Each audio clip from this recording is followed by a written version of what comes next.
Sorry for the technical. Good afternoon, everyone. Welcome to another episode of our talk show today entitled Let's Talk About Weddings in Subic. I would like to introduce myself first. I am Bea de la Cruz, your host this afternoon. And of course, I would like to welcome our audiences who are watching on our Facebook page and YouTube channel. I hope you are all having a great time. Okay, just to check in with our audience, comment down below with a wow reaction. Wala ba tayong wow dyan? Uh, okay. Alright, so anyway, let's talk first about Subic, where our guest speaker for today is from. Subic is well known for its beautiful beaches and excellent diving spots. Subic Bay is one of Zambales' most popular beaches.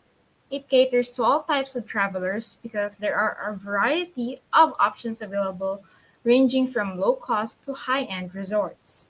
Great, right? Anyway, before we introduce our guest speaker, I would like to acknowledge our sponsors for today. Med Results, Accounting Portal Philippines, Alabang Estate Realty Directory, Mobile Palenque, Philippine Travel Expo, Philippine Virtual Expo, Philippine Workshops, Online Pasalubong Center, and Philippine Hotels Directory. If you have any questions during the show, you may type in your questions in the comment section. There will be an allotted time for the question and answer portion towards the end of our program. So let's not waste another minute. Let us introduce our guest speaker for today. She is a wedding planner, coordinator, and stylist. She belongs to Live Events PH industry. She is also a wedding planner at Elite Concepts. She believes that extraordinary weddings don't just happen, they are planned. Trust us, she is the planner that will make your wedding memorable. Please welcome our speaker this afternoon, Miss Christine Raya Dacanay. Let us give her a round of applause. Hello Hi po, Miss Christine. everyone. Hi Hello po. po. It's Good a pleasure afternoon. meeting you po. Kamusta po Yeah, thank kayo? you for okay lang naman. Thank you for inviting me here to be one of the speaker. We are also glad to have you here on our talk show today, Miss. I Thank hope you. I pronounced your name right. Yes, yes. Okay, Miss. So now, Miss, let us proceed with our question and answer portion. Mhm. I have some questions for you, Miss Christine. So first question. Mhm. Right now, Miss, what is your current mood? Like, how are you what today? I'm sorry again, ma'am. We didn't get you. Okay, Miss. For now, we would like to question you, Miss. What are you feeling today? What is your mood today? Actually, I'm happy naman to be part of this event or this talk. Um, I usually do this kasi before the pre-pandemic pa. I used to hold seminars and I used to hold a mini bridal fair in our place where Wow. I teach those aspiring coordinators um, to pursue to pursue their coordination career. So masaya ako kasi before pandemic we use dapat meron kaming naka-plan last March na all about weddings naman. So, all about wedding seminar for all the brides and for all the grooms and for all the aspiring coordinators. So, I'm so happy naman na kahit na papaano ngayon is we were able to to do it. Kahit Yes konti po. lang. Yes po. Actually, I really admire yung mga wedding planners na gaya nyo na talagang you can see the hard work every time I attend a wedding. Talagang na-amaze ako ng mga pag-design, Mhm. yung program, talagang Yes. smooth talaga yung ano. Yes, Yes oo. po. Effort talaga ng lahat. Oo. So, Miss, since we want to also get to know you more, please tell me more about yourself as a wedding planner. Okay. We started kasi as ano, as a photo and video company only. So, Mm. on our first months as a photographer and videographer, ako yung sumasama rin sa events, ako yung syempre lagi for all the details, ako yung gumagawa. And so happened like when we opened the company like around January of 2012. So, we opened that. Mga March of that year is meron na nag-i-inquire sa akin na ano, na bride, for photo Mm. and video only. So, but then I was able to give them full details regarding what's happening on a wedding. Then sabi niya sa akin, ano, "Can you be my coordinator?" So, parang nagulat ako na hindi naman ako coordinator that time. But then sabi niya kasi parang alam mo lahat yung nangyayari. So, I tried once, tapos yun na, and the rest is history. Kasi nagtuloy-tuloy na siya, simula lang dun sa isang small, inquiry na nag-ask siya sa'kin if I can be their ano, coordinator. So, dun na nag-start lahat. So, um dun ko inumpisahan yung from preparation to ceremony, nagamay ko siya hanggang sa ngayon. So parang it has been an everyday routine na mag-ayos ako ng kasal. Kaya nung Wow. pandemic na lockdown tayo is medyo talagang sobrang, hirap sa part ko din na wala akong ginagawa. Oo nga, miss eh. Tapos, nakaka-inspire talaga na things really started from small things. Tsaka Yes, nag-build up yung reputation at saka nag-progress talaga yung business. yes, yes. So, yun nga, yung pag-start ng career mo. So, uh, in the business, how does it, when it comes to wedding industry, miss, especially in Subic, how does it go, miss, in weddings in Subic? How Okay. Yung Subic Bay kasi, we are known to beach weddings kasi marami kaming beaches here. So, nagiging ano na rin kami, destination wedding. So, most of our clients came from Bulacan, Manila, and some other places pa na people who want to be on a beach wedding but cannot cannot go to Batangas. So, parang medyo mas malayo ata kasi si Batangas. So, parang mas malapit kami. Ang kadalasan ng clients namin ay gano'n.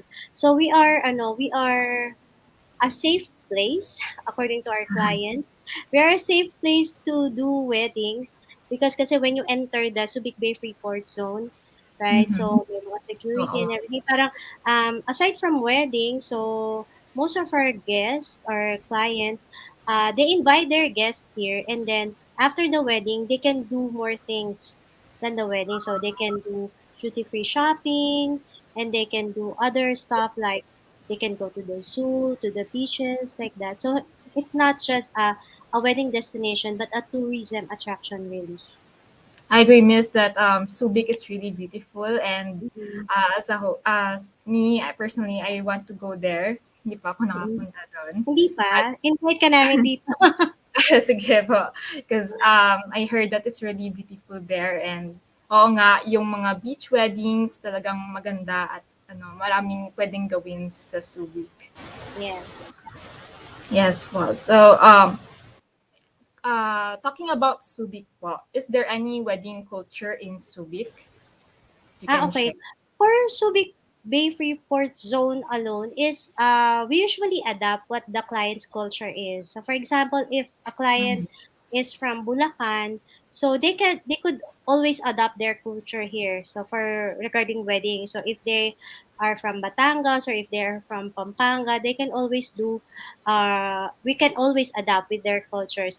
Wala kasi kaming parang special or unique na katulad nung sa mga ibang lugar, no? But in Zambales, most of our clients then came from Zambales. So, yung culture nila doon is some of them, no? Hindi na talagang sobrang solid, no? Unlike before, that talagang yung Zambales weddings are very traditional. But now, easily is naa-adapt nila yung mga modern or contemporary ways of wedding. But still, merong mga natitira like the prosperity dance and some traditions pa like yung mga hagis-hagis ng bigas, they still have that. Mhm. No? Pero very, very minimal na lang, unlike before talaga, na very solid yung tradition. So, when you Oo. come here at Subic Bay, so those traditions is, ano na lang, sobrang less na. So, very contemporary na rin kasi yung ano natin dito, weddings natin. Oo nga, kasi things are getting more modern. Pero Yes. at the same time, parang may natitira pa din na like customs na Yes, cultures na na-observe. mm, tama. So, yes, ma'am. So, this, as you can see, Ms. Christine, the result of pandemic, several businesses are struggling. So, what are the adjustments that you have made or adapted in the new normal setting? Okay. Before the pandemic kasi, 'di ba, parang, the business is so okay talaga. So, talagang every week we have 2, 3 weddings every week. But then yung pandemic nga is talagang nag-shutdown sa ating lahat. Oo. So, on the first few weeks of pandemic, we can call it vacation. Parang it's, pahinga talaga for all of us. But then, Mhm. nung mga May na, June, so parang things are getting worse. So, ang nangyari is, we don't have a choice then. Dahil Okay. siyempre yung industry natin is talagang bagsak. So, kapag merong mangilan-ngilan na nag-i-inquire sa'min, so what we did is we came up with a promotion. So I talked to some suppliers and then I asked them for their discounted prices. So we came up with a very discounted package.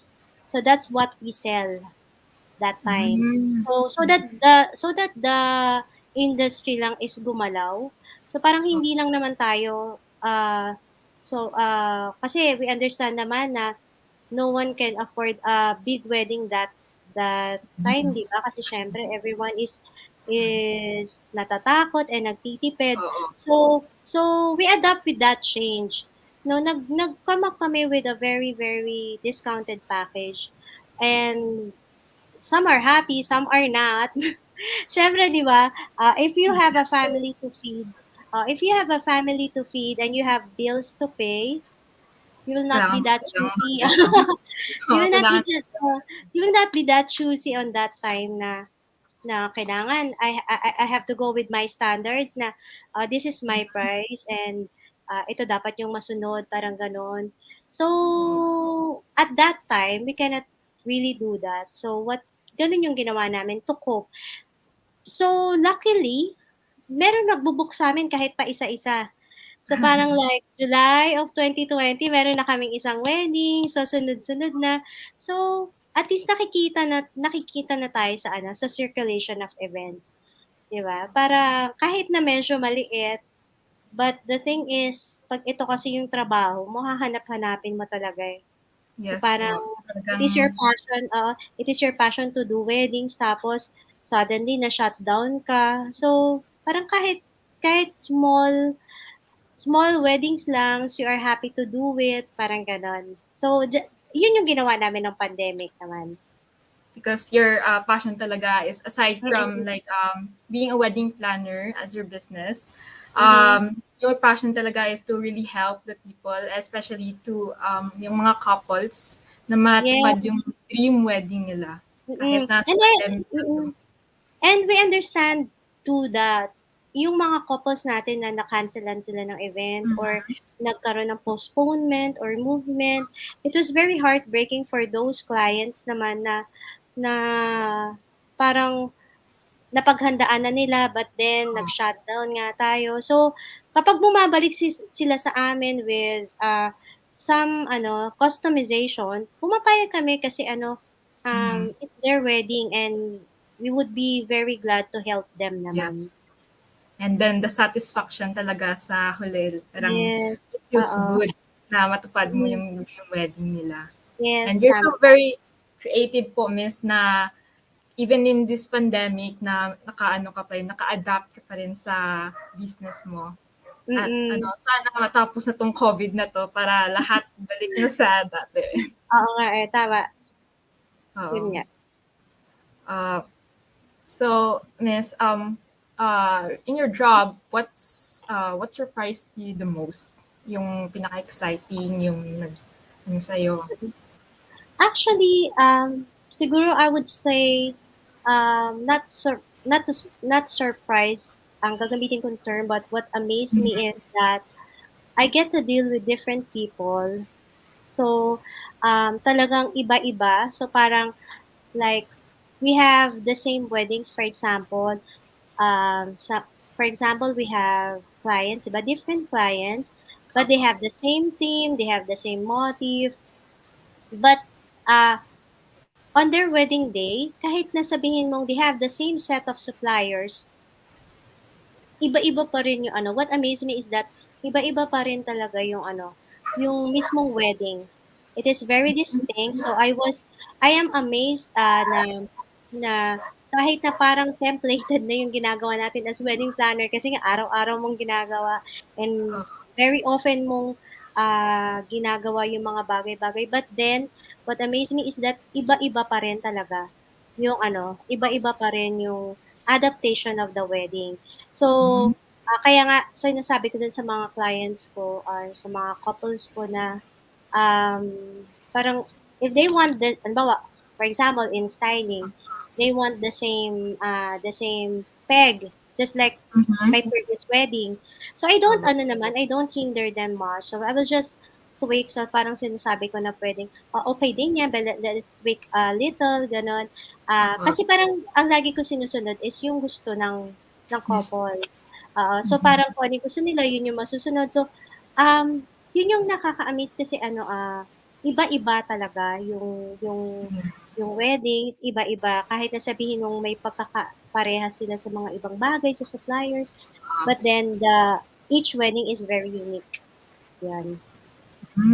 And at the same time, creativity mo Mm-mm. nag-increase din while learning the other, yung mga Yes. ano nila. Mm-mm, Yes tama, po. tama. How do you deal po with the different customers po ng mga ano, Again, yung mga excuse me. how do you deal po with the different kinds of the customers po? Okay. Oo, Hmm. yun yung actually ano, dapat medyo magaling kang magbasa ng tao. So, it depends on your client kung how do we approach them or how do we deal with them. First things first, kasi pag nakausap mo yung client, for example, it is an online inquiry, ano siya, medyo hindi mo masyadong mabasa, no? Mhm. Oo. Unlike na kapag ka na-meet mo siya virtually or na-meet mo siya personal, you would know how to deal with them.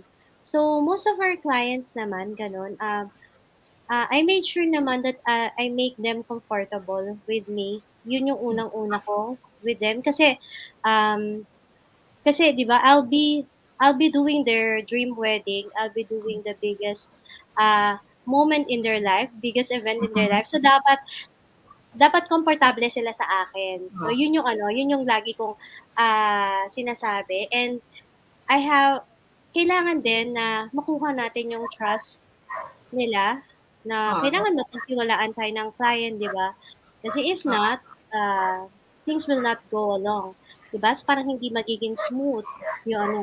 So, yun yung mga ano ko, yun yung mga ginagawa ko with the clients kasi especially 'di ba ngayon that we are Mhm.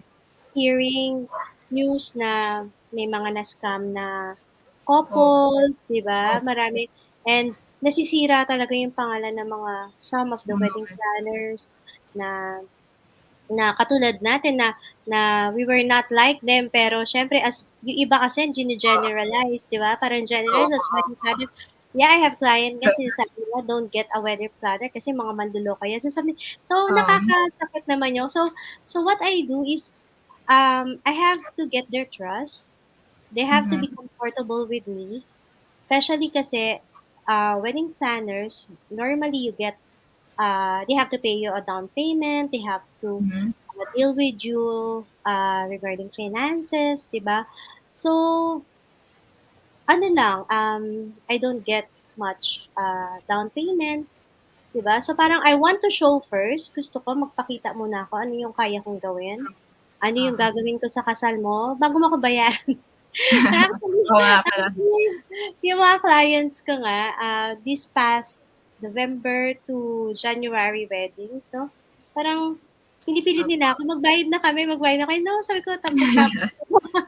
Kasi Oo. if they're comfortable with you, you'll get comfortable with them din naman. So, yun yung nangyayari, parang nagiging client turned friends. Mm-hmm. Ayun, so parang nagkakaroon ng gano'ng Um, relationship, which is, good naman with ano, everyone na na hindi lang natatapos sa weddings yung relationship ninyo, but then nagiging magkakaibigan naman kami. Oo nga, agree with you, miss, na customer relationship talaga is important. Kasi pag, like, Mm. halimbawa, they will like your service, they will recommend it also to other friends and then to other Yes, friends oo, and then, tama. yes po, oo po.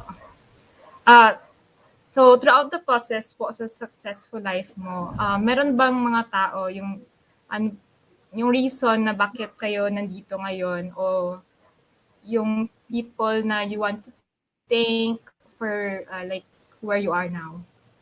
Hmm, Meron. oo.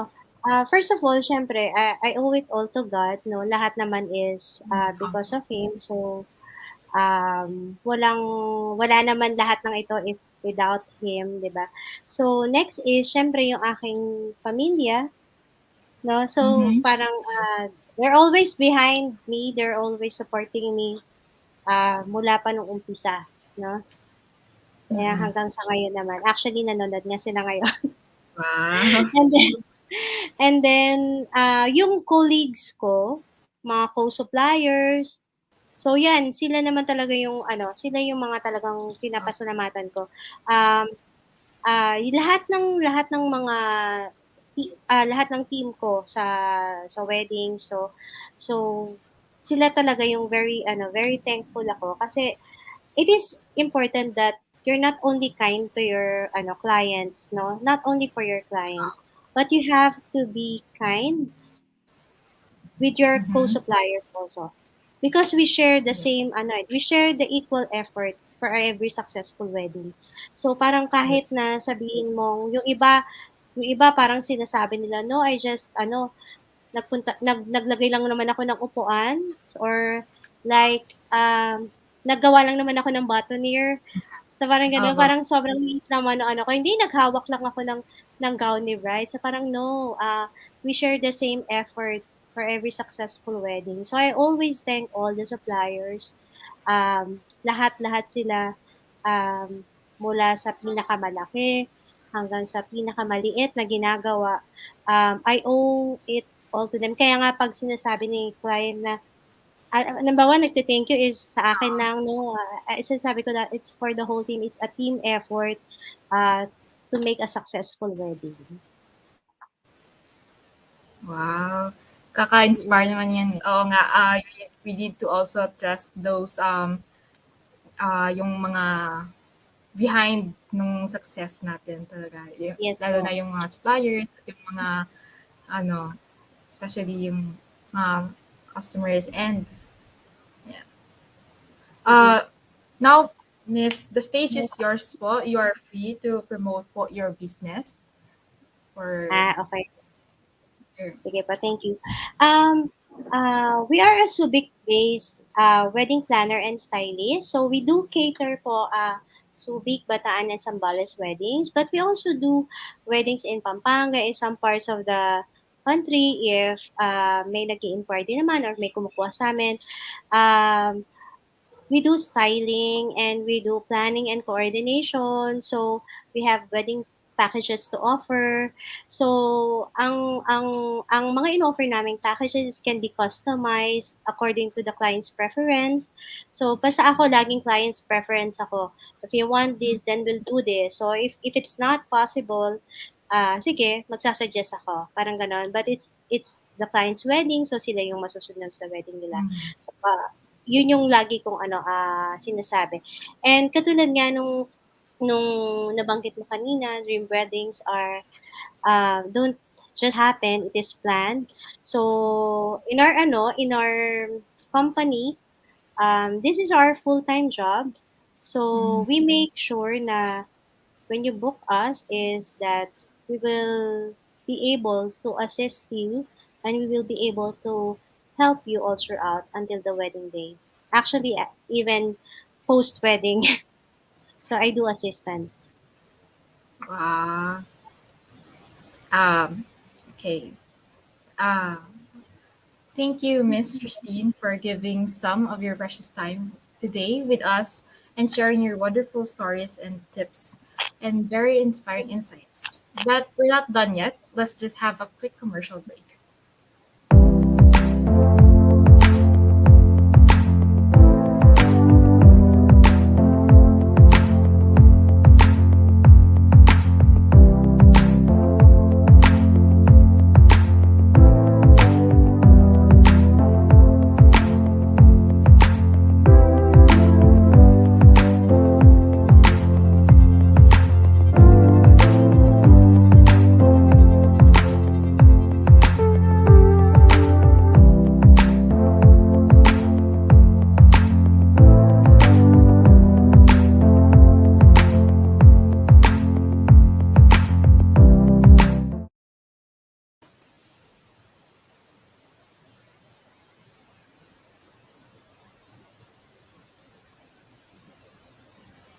Okay. Hi again there. We are back, and I hope our audience were able to take notes and, of course, learn from our today's speaker. Thank you so much, our dear guest speaker this afternoon, Miss Christine, for Welcome the po. acknowledgement of your participation. An e-certificate will be given to you. I will read the certificate po. This certificate is proudly presented to Christine Raya Dakhanay for imparting valuable knowledge during the Let's Talk About Weddings in Subic as a guest speaker on January 20, 2022. Thank you once again, Miss Christine, for your time, and Welcome I po. hope you enjoyed our talk show this afternoon. Thank you so much. Thank you po. We learned a lot po. Uh, Salamat. Again, we would like to thank our following sponsors for this WSAP Updates event. Accounting Portal Philippines, Alabang Estate Realty Directory, Mobile Palengke, Philippine Travel Expo, Philippine Virtual Expo, Philippine Workshops, Online Pasalubong Center, and Philippine Hotels Directory. Thank you for supporting our event. Before we end today's event, please watch out for another episode later this afternoon at 5 p.m.